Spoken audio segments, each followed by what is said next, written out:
They say truth is stranger than fiction, but what if fiction is just a mask for something far more dangerous? In 2016, the world became obsessed with Stranger Things.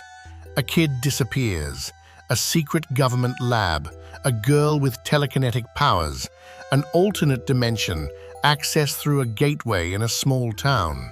For most, it was just great television. But for others, it was alarmingly familiar. Too familiar, because decades earlier, on the far end of Long Island, New York, something eerily similar had already happened. Something real, something terrifying, something known only to those who dared to look into what became known as the Montauk Project. It begins in the 1950s with Project MK-Ultra, a top-secret CIA program designed to test mind control, hypnosis, and memory manipulation. They experimented on soldiers, prisoners, even civilians, often without their knowledge. These operations were eventually exposed and denounced, or so we thought. The truth is, MK-Ultra never really ended.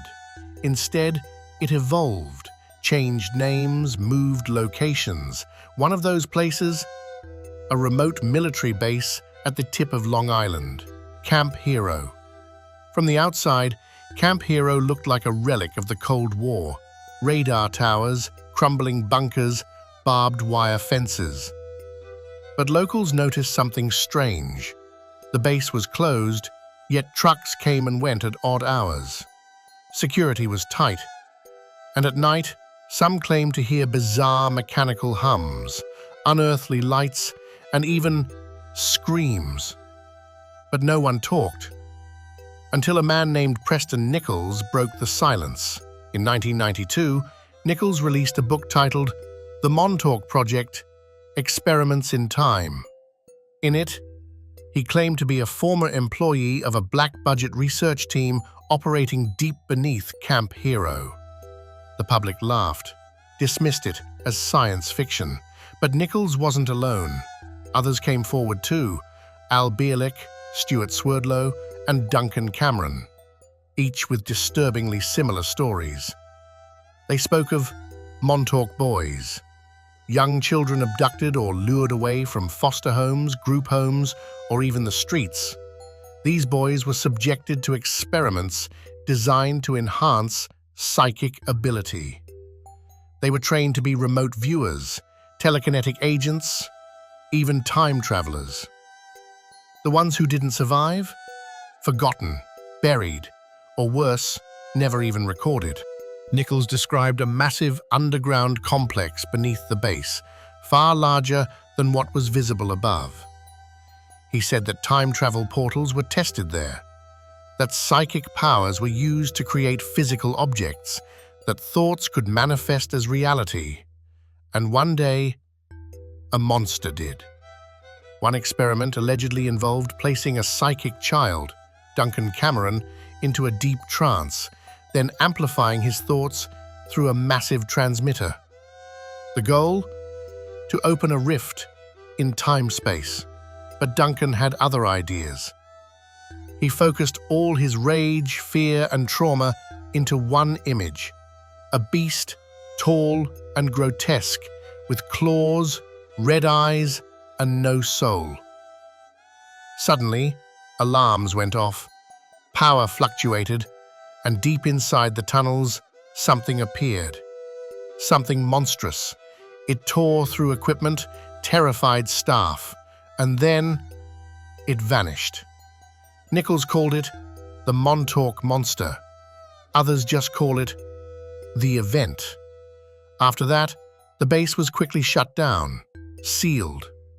The project allegedly terminated, but the damage was done. Skeptics say this is all fiction.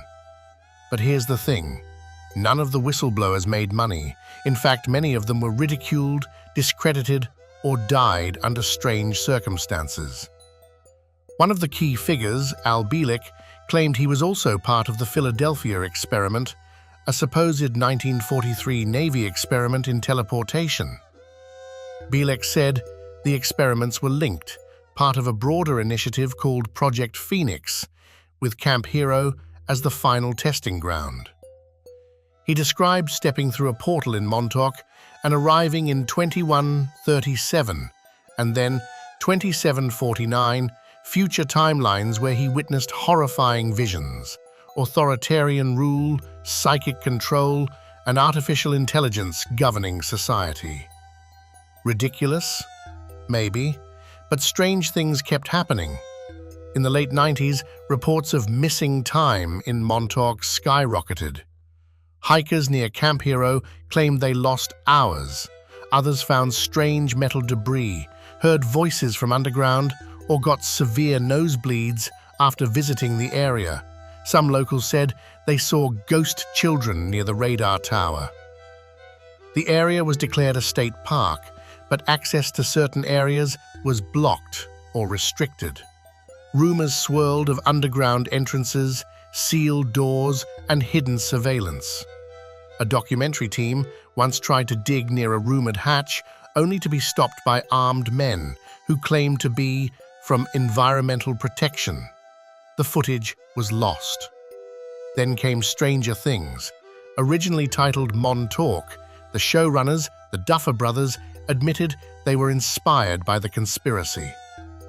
The original pitch included a New York coastal town, a secret base, psychic children, and an alternate dimension accessed by government tech.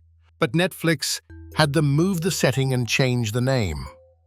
Still, the parallels were undeniable. 11 equals Duncan Hawkins Lab equals Camp Hero Demogorgon equals Montauk Monster. The Upside Down equals Time-Space Rift. Some called it homage. Others said it was damage control, a way to bury the truth in plain sight. So what happened to the Montauk Project? Some say it never ended, that it moved underground, literally and figuratively. Others say it merged with other black projects under DARPA or the NSA. A few believe the experiments were a success, and we're now living in the world they helped shape. Think about it.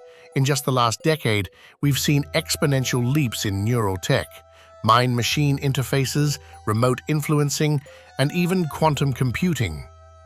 Are we witnessing the aftershocks of something that began in a base beneath Montauk? Or are we still inside the experiment? And finally, there's one more question, perhaps the most chilling of all. If a psychic child could summon a monster from his own imagination in 1983, what happens when millions of people around the world are constantly feeding a digital brain with fear, desire, and hatred? What if the real Montauk Project wasn't about unlocking the mind, but unleashing it?